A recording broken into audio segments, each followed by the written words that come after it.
where President Donald Trump has claimed the situation with Iran is in flux because he has sent a big armada to the region, but thinks Tehran generally wants to cut a deal.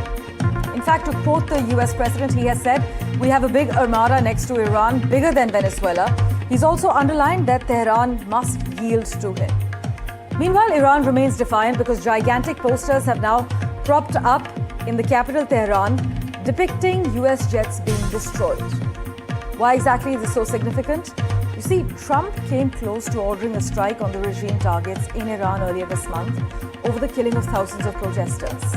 Instead, he delayed that decision while also moving military assets to the region. So the White House officials are saying an attack is still on the table, though the protests have largely been suppressed in comparison to what we saw earlier this month and towards the waning end of December.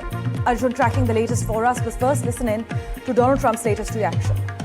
There's another beautiful armada floating beautifully toward Iran right now. So we'll see. I hope they make a deal. I hope they make a deal. They should have made a deal the first time they'd have a country.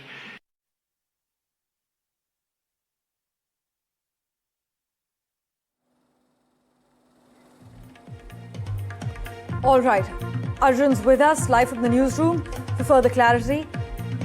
Arjun, we're given to understand through reports, especially in local media in the US, that the US military is bracing for an order from Donald Trump.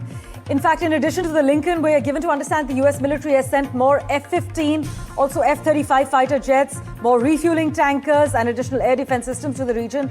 What's really going on? What can one expect at this stage?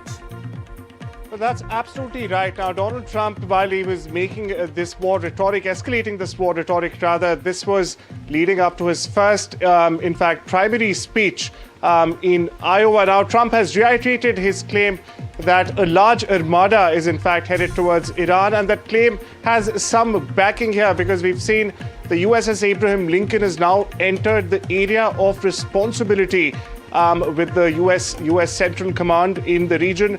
Now that marks a much more aggressive posture from the US. But meanwhile, Iran also does not seem to be backing down. Now a gigantic poster has in fact sprung up in the Revolutionary Square, nowhere else in capital Tehran, warning the US and in fact mocking its Central Command. The poster reads, "If you sow the wind, you will mess with the whirlwind."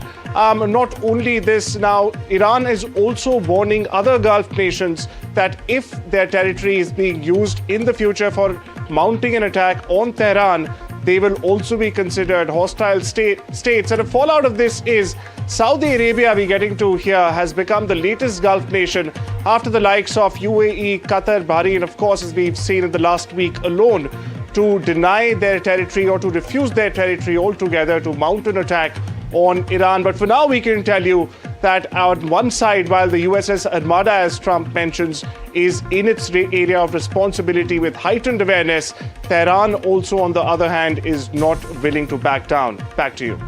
Arjun, we'll continue to track all the latest developments with you. Thanks so much. In fact, we are also picking up from Trump's circle, his inner circle, that many within that circle are questioning what bombing Tehran would actually achieve and are more intrigued by the idea of using the regime's weakness to push for a solid deal. We'll continue to track the latest as far as that's concerned. For now, let's turn our attention to breaking news coming in on home ground.